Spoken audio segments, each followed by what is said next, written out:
Bonjour les amis, bienvenue à La Rochelle, au cœur du marché, en ces périodes proches de Pâques. Dans 15 jours c'est Pâques. Moi j'ai trouvé, c'est pas Pikachu, c'est un petit lapin. Et alors celui-ci, j'espère qu'il ornera un peu vos jardins dans 15 jours. Quand je dis on est rue Gambetta, on est dans ce que cette ville offre de meilleur, ces artisans de bouche. On a vu les cafés Merlin juste à côté. Et là, on est dans une chocolaterie qui est une des plus singulières de la ville. Elles ont toutes leur charme, mais celle-ci possède une histoire. D'abord, ça remonte en 1963, tenue par les gens qui viennent de partir en retraite, qui ont souci de léguer à leur personnel. C'est une autre démarche.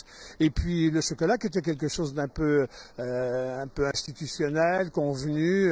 Ici, il explose en couleurs. Myriade de couleurs, c'est les nouvelles approches de la confiserie, avec toujours le souci du travail bien fait, un laboratoire artisanal. C'est piloté de main de maître par Dylan, il est très jeune, il a commencé par être salarié ici, puis petit à petit, quand les patrons sont partis en retraite, il a acheté, comme bien de ses confrères dans l'ensemble des magasins, non pas de la chaîne, mais de la grande famille qui constitue la famille Huvelin. Dylan, bonjour. Bonjour Denis, bonjour à tous. Bon, dites donc, quand je suis arrivé, alors le lapin d'une part, mais surtout la carotte, j'ai dit c'est encore un stand de primeurs supplémentaire au marché? Ah oui, chez nous, on met toujours l'accent, surtout sur les périodes Noël et Pâques, ou pour les chocolatiers, c'est des périodes très importantes. Je vais vous demander de vous avancer, on va se mettre ensemble là et on va regarder la façade de cette maison, parce que quand on passe, à la fois c'est peint de façon très délicate, c'est très tape à l'œil, mais c'est pas ostentatoire. Et la façade, elle a été peinte de façon artisanale, elle aussi. Ah oui, c'est l'atelier Vio qui l'a signé, donc j'ai choisi un peintre en LED pour mettre en valeur la façade l'année dernière qui avait grand besoin d'une rénovation,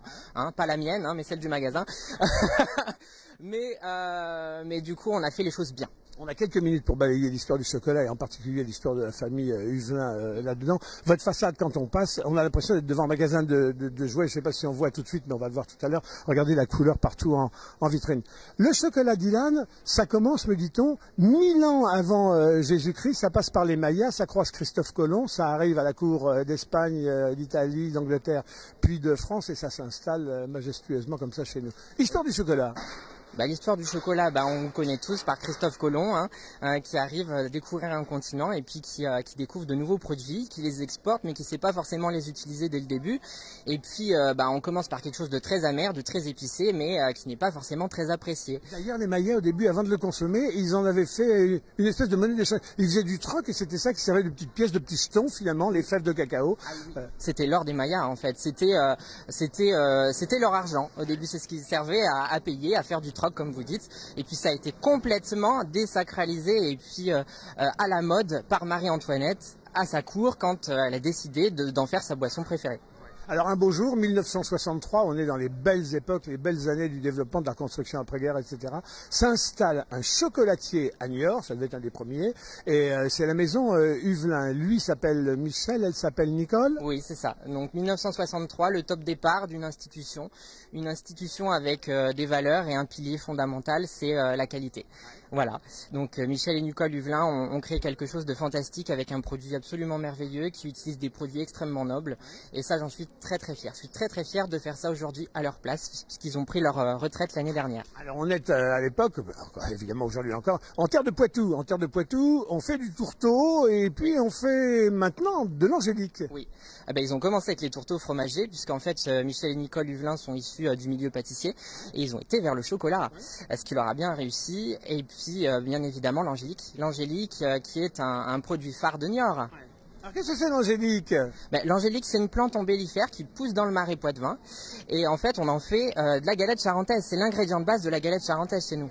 Alors, pour ceux qui nous écoutent et qui connaissent bien ces produits-là, sachez que dans les brioches, souvent, vous avez comme ça oui, quand on est gamin, on n'aime pas trop ça. On est attiré par la couleur, par le côté bonbon. Et puis quand on a ça sur la bouche, vous savez, un petit peu les machins verts, les machins rouges, toutes ces garnitures-là. Et ben voilà, l'angélique de Niort. Oui, l'angélique, voilà, un beau produit. Alors là-dessus, gros succès, un magasin, 2 magasins, ils sont allés jusqu'à 5 magasins, ils partent en retraite. Le 5e vient juste d'ouvrir, donc en fait le 5e a ouvert alors qu'ils sont en retraite, puisqu'en fait Elsa, celle qui a repris le magasin de Niort, a ouvert un 3e magasin, elle, qui lui appartient, à Mel. Et aujourd'hui, donc on est à 5 magasins Huvelin. Donc vous avez 2, donc un à Niort Centre-Ville, un à Bessines, un à Mel, un autre à Royan et à La Rochelle. repris par les salariés, on va voir dans quelles conditions. Vous arrivez, vous avez 20 ans dans l'histoire du chocolat, mais vous aviez une vie avant, vous étiez fleuriste. Oui, j'ai mon CAP, mon BP fleuriste, qui explique pourquoi j'aime tant la mise en valeur produit. Hein, ça se voit, je pense.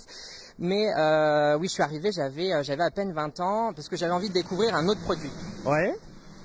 Et donc cet autre produit, si vous voulez, j'avais envie que ce soit le chocolat.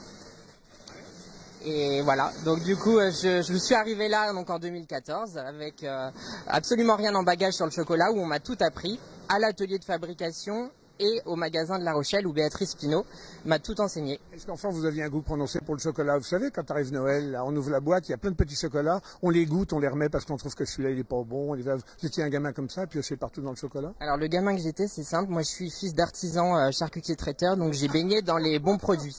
J'ai toujours aimé les bons chocolats, j'ai baigné dans les bons produits toute ma vie, dans l'artisanat, donc c'était obligé que je fasse... Vous faites pas l'andouillette au chocolat, non? Non, je fais pas l'andouillette au chocolat, pas encore. Bon, Dylan, donc maintenant vous êtes patron, vous avez fait votre apprentissage ici, vous avez fait votre métier d'ouvrier ici, et vous êtes patron. Ils imaginaient les Huvelins pas autrement les choses qu'en redonnant à leurs salariés? Non.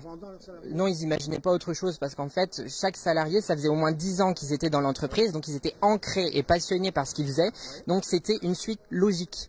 C'était une suite logique et là on est en train de faire perdurer les choses en maintenant tout ce que les Huvelins ont essayé de construire, c'est-à-dire la qualité des produits, la qualité du service. Dites, quand on est patron, il faut tenir la boutique, s'assurer que les produits soient bons, etc. Puis ça repose sur une dynamique de salariés.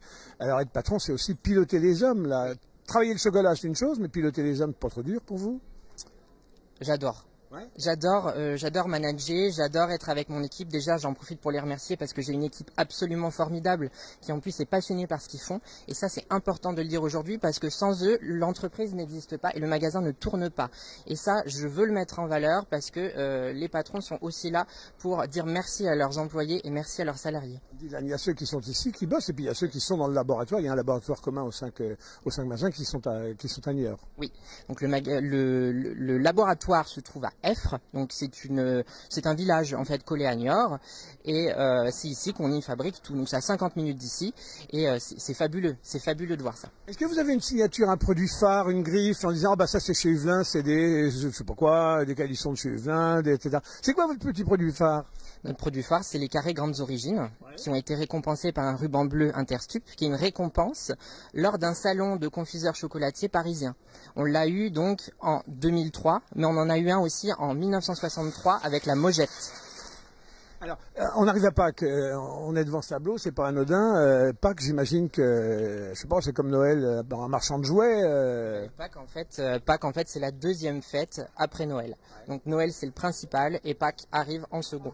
Voilà, c'est la fête des enfants, c'est la fête du chocolat. Il n'y a pas de Pâques sans chocolat. Et alors du coup, les gamins passent devant. Il y a plein de petits personnages de bande dessinée, etc. Vous êtes vraiment dans la vie d'aujourd'hui. Hein. On n'est pas dans l'exotisme passé. On essaie de toucher toutes les clientèles. C'est-à-dire qu'on a du traditionnel avec les œufs, les lapins, les poules, mais on a aussi des choses qui changent de l'ordinaire. Cette année, on a une chouette, on a un écureuil, un lapin dodu. On essaie de rendre les choses moderne, tout en gardant le traditionnel. Il faut le préserver, ce traditionnel, parce que c'est toujours recherché. Les premières révolutions, moi je suis un enfant des années 50, c'était tout à coup d'avoir pensé à remplir les lapins en chocolat de petits œufs. Alors donc, dans le lapin, il y avait encore des surprises. Il y a moyen d'inventer encore des trucs aujourd'hui qui surprennent les gamins? Oh oui, toujours. Avec des personnages de plus en plus originaux, on arrive toujours à les surprendre. Vous voyez, l'année dernière, on avait un lapin Avatar. Cette année, on a le poisson Guppy avec des taches bleues, des taches dorées. Enfin voilà, vous allez voir, c'est magnifique. Alors, on entre dans le magasin, la caméra va essayer de se faufiler. Tout de suite, alors regardez, un festival de couleurs. Ne me dites pas que vous travaillez sur une palette de couleurs pour les mettre toutes en harmonie, ces couleurs-là, ou c'est le hasard pur? Si, tous les ans, on a une palette de couleurs. Donc cette année, c'est le jaune, le violet et le vert. On a toujours un thème de couleurs bien désigné, où on enrubane nos moulages avec ces trois couleurs. En général, j'en choisis 3.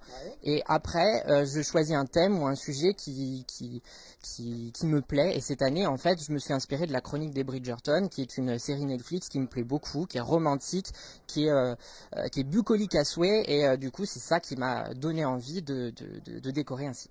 Ça, vous allez rajeunir la clientèle. Pour les gens qui sont moins jeunes, qui viennent, qui sont habitués à leur petite boîte avec des trucs avec de la liqueur dedans, vous faites toujours ça ou non? Ça, c'est par perte et profit, ça appartient à l'histoire, ces chocolats-là, ces clients-là. On fait toujours ça, on fait toujours ça. On a toujours les produits à l'ancienne et des produits plus modernes pour toucher toutes les clientèles, tout comme on a différents budgets. On touche tous les budgets, tous les porte-monnaies. Il faut savoir que le chocolat, tout le monde doit pouvoir en acheter, donc on essaie de toucher tous les porte-monnaies. Vous arrivez, là, malgré la crise mondiale, à absorber ces coûts, là, parce que la matière première est de plus en plus chère, ça fait monter le chocolat au point qu'on se disait, puis un jour, on va en être privé. Pas encore, pas encore? Non, pas du tout. Il faut temporiser et essayer de ne pas trop écouter les médias. Déjà, ce qu'il faut savoir, c'est que la chocolaterie Huvelin commande son chocolat à l'atelier sur 1 an. Ça nous permet, si vous voulez, d'avoir des prix correct et de ne pas avoir des prix qui vont augmenter fois 100 du jour au lendemain. Ça permet de stabiliser. Donc on a augmenté, mais de façon raisonnée. Dylan, quand on arrive comme ça, on est un peu perdu tellement c'est l'embarras du choix, on est pris par le tourbillon de couleurs. Vous diriez tout de suite, ah, attendez, vous allez voir, allez vers ça, parce que allez vers tel autre produit. Enfin, vos petits chouchous et puis les chouchous du public, si vous aviez à les montrer là. Bah, les chouchous du public, c'est le praliné. Donc je peux vous le montrer. Donc nos produits. Ah, vous avez des petits ours en guimauve comme dans le temps. Alors voilà, ça c'est le produit d'aujourd'hui qu'on adore, mais la guimauve enrobée de chocolat, c'est aussi un souvenir d'enfance. Donc les gens adorent, mais petits et grands. Hein. Alors les sujets en praliné, les voici. Donc nos sujets en praliné faits par l'atelier de fabrication, donc praliné noisette, en forme d'animaux ou en forme d'œuf, ou alors feuilleté crêpe dentelle bretonne. Ça c'est une pure gourmandise, je vous le dis. On a l'impression d'être chez Coutenceau comme il parle. Bah, faut dire qu'en fait, on a un produit absolument magnifique. Il y a des poissons, il y a de la sardine. La sardine, toujours. Alors, ce qu'il faut savoir, c'est que cette sardine-là, c'est l'atelier qui la fabrique et qui l'emballe à la main. C'est-à-dire que c'est emballé à la main et pas par une machine. Bien d'industriel. Donc voilà. Les petites coccinelles, elles sont sympas, elles sont rigolotes, mais il n'y a pas de chocolat rouge. Ah non, non, non. Alors là, on est sur des... Ce qu'il faut savoir, c'est qu'aujourd'hui, maintenant, les chocolatiers, on est sur des colorants 100% naturels. Donc là, par exemple, la pâte d'amande, c'est un de mes fournisseurs de pâte d'amande qui nous fabrique ça à la main et qui les peint à la main. Donc on est sur quelque chose de totalement artisanal. Excusez-moi, je suis un peu distrait, j'avais l'œil de côté. Je regardais le sac de monsieur pour savoir ce qu'il avait pris, pour voir un peu. Vous avez pris quoi, vous, monsieur? Ah, mais des tablettes de chocolat, c'est parce que vous faites du culturisme, là, il faut les tablettes de chocolat? Voilà, c'est ça, tout à fait. Moi, j'ai tendance à fondre en ce moment, mais... C'est du chocolat, vous avez pris au lait ou à croquer? Chocolat noir en tablette à croquer. On est dans le produit pur, le chocolat pur, quasiment. Oui, tout à fait. Vous le croquez avec du pain, avec un peu de beurre, ou non comme ça? Non, comme ça, avec le café, ça passe très bien. Ils sont bien, vos clients, et la petite mamie qui est partie tout à l'heure comme une belette. Merci, monsieur. Bon, bah écoutez, voilà, alors là, le rayon, j'allais pas dire à l'ancienne, non, mais traditionnel, pour montrer qu'il y a de l'académisme quand même, on rigole, mais il y a de l'académisme. Ça, c'est la vitrine de la chocolaterie Huvelin, le meuble à chocolat qu'on appelle aussi chez nous Chocolatech. Donc là, c'est vraiment la marque de la chocolaterie Huvelin, les bonbons de chocolat. Donc nous avons les bonbons traditionnels, nous avons les bonbons de chocolat à l'angélique et nos grandes origines avec différentes origines de cacao. Le chic du chic, c'est lequel au milieu de tout ça, c'est la pièce maîtresse? Ah bah c'est celui qu'on vend le plus, c'est les grandes origines. Donc vous avez, c'est cela, donc les grandes origines, Venezuela, Saint-Domingue, Tanzanie, Papouasie et Sao Tomé. Ce sont des ganaches noires nature, 70% de cacao, et comme vous avez différentes origines, vous avez des nuances de goût, comme avec le vin. Voilà les amis, il s'appelle Dylan et il a aujourd'hui 20... Ah non, j'avais 28 quand j'ai repris, mais là je vais avoir 31. Oh bah écoutez, 31 ans, en tout cas depuis l'âge de 20 ans, il est ici au cœur du chocolat, il en parle comme personne, il dépasse même le cadre, c'est un vrai bonheur. Et puis il ne faut pas louper la boutique, on est du côté du marché, ce que la ville a de meilleur, de plus dynamique au cœur, la rue Gambetta, à côté de chez Merlingue, et ben vous avez Huvelin. Voilà, une belle histoire de famille qui se perpétue avec l'ensemble des salariés aujourd'hui. Merci, bravo, en tout cas, on se retrouve à Pâques et on vient tester vos chocolats. Eh ben avec plaisir, nous serons vers dimanche et lundi, et puis on vous accueillera avec notre savoir-faire et puis plein de couleurs et de bonheur. Et votre amour du public, parce que vous le disiez, moi c'est tout pour mes clients c'est tout. Bah sans mes clients, en fait, il n'y a pas de magasin, il n'y a pas de chocolaterie, donc en fait, sans mes clients, je ne travaille pas et je ne fais pas travailler mes salariés. Je les soigne, je les adore. Bah il faut être reconnaissant parce que nos clients sont là depuis maintenant 16 ans à La Rochelle, donc 16 ans de magasin, 16 ans de boutique. Merci Dylan, on finit sur un festival de couleurs. À très bientôt les amis chez Huvelin à La Rochelle. Il y en a des secrets dans cette petite ville.